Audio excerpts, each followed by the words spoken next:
What if we could turn back time? Not just remembering the past, not just replaying it in the mind, but truly going back there with the ability to choose again. Imagine this. You press a small button. The world stops for a split second. Then everything runs backward. Shattered glass becomes whole again. The words that just came out of your mouth are swallowed back in. And the decision that just destroyed your life has not happened. It sounds like the greatest gift humanity has ever had. But there is a much more disturbing question. If we could truly turn back time, would we really fix our lives? Or actually ruin them in a more subtle way? Because the problem is not just time. The problem is us. We often think regret is the main reason people want to return to the past. Regretting one message that was sent, one relationship that was let go, one opportunity that was not taken. And from there is born a very human fantasy. If only I could redo it, everything would be different. But look carefully. When people imagine going back to the past, they almost always imagine one thing. They will choose better. Wiser, calmer, as if our past self only needed one more chance to become perfect. The problem is, memory does not work like that. It is not a recording that can be replayed exactly the same. Every time we remember something, we actually change it a little.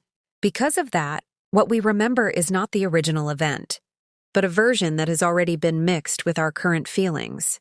So if time could truly be turned back, what returns is not just what happened. You also return as your past self, with the same thoughts, the same emotions, and the same mistakes. And this is where the story begins to get strange. Because psychologically, humans are not just beings who want to fix the past. We arrange it into a story so that life feels coherent. That is why regret feels so powerful. It makes us believe there is one defining moment, one decision that if changed, everything would be better. Even though life rarely works that way. Often, one bad decision does not destroy everything on its own. It is only part of a long chain of small habits, fears, social pressure, and coincidences that we never saw when they were happening. We like to imagine a single undo button, but life is not made of one button. It is made of thousands of small pressures colliding with each other. So why is the idea of going back to the past so tempting? Because humans always live between two kinds of pain. The pain of regret and the pain of acceptance. Going back to the past sounds like an escape from both. But maybe it is just the most elegant illusion we have ever created. And there is a cultural reason why this illusion feels so familiar.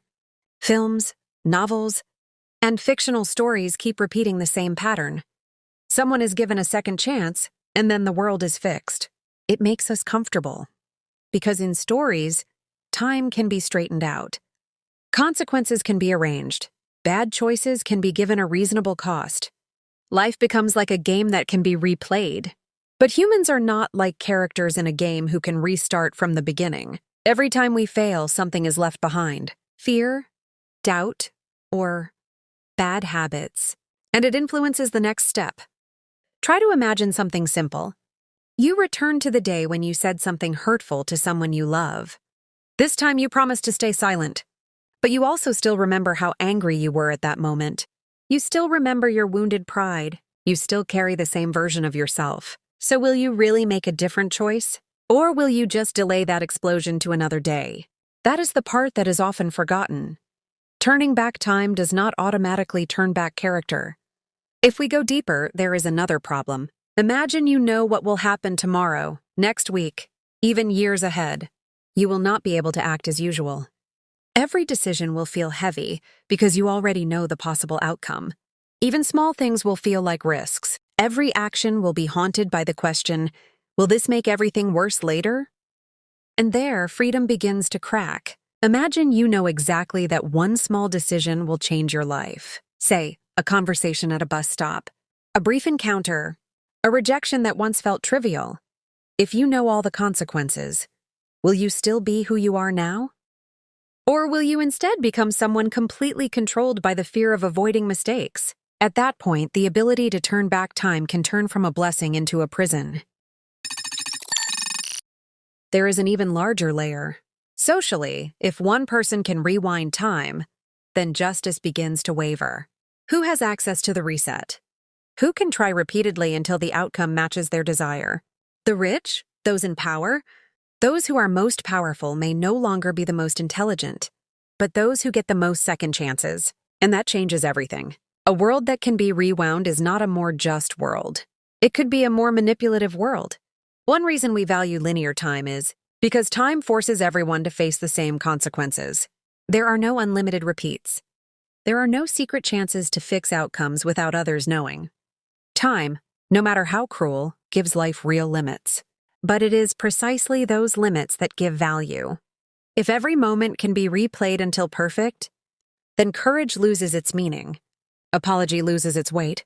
Love loses its risk. Everything becomes practice, not choice. And without risk, are we still truly alive? Now, think about an even deeper side. Evolution shaped us not to control time, but to survive within it. Our brains are designed to learn from mistakes, not erase them. Pain exists so that we remember. Regret exists so that we adjust. In a certain sense, the most important human ability is not turning back time, but enduring time. That is why many of the wisest people are not those who never make mistakes, but those who are able to live with those mistakes without being destroyed by them. They do not erase the past. They give new meaning to the past. And here we arrive at the most uncomfortable question. Maybe what we really want is not to return to the past. Maybe what we want is to be freed from the version of ourselves that once made mistakes. But that kind of freedom does not come from a magic button. It comes from change, from learning, from the ability to accept that some wounds cannot be erased, only transformed into something clearer. There is a small story that often happens in everyday life. Someone says, "If I could go back, I would do everything differently." But after a few years, when the wound begins to shrink, they realize something surprising. They do not want to go back. They want to understand. Because understanding creates space for peace. Going back to the past often only creates space for repetition. So, do we really want to turn back time? Or do we just want something simpler yet far more difficult? The chance to forgive ourselves without having to erase anything? Maybe that is the most honest answer. Turning back time sounds like the greatest human power. But it could be that a far greater power is the ability to keep moving forward while carrying the past without letting it lead our lives. Because if time could be turned back, we might try to fix everything. But if time cannot be turned back, we are forced to do something more courageous. To become someone strong enough to continue living, even though not everything can be redone. And maybe that is where the true value of time lies. Not in the chance to go back, but in the chance to finally understand why we cannot.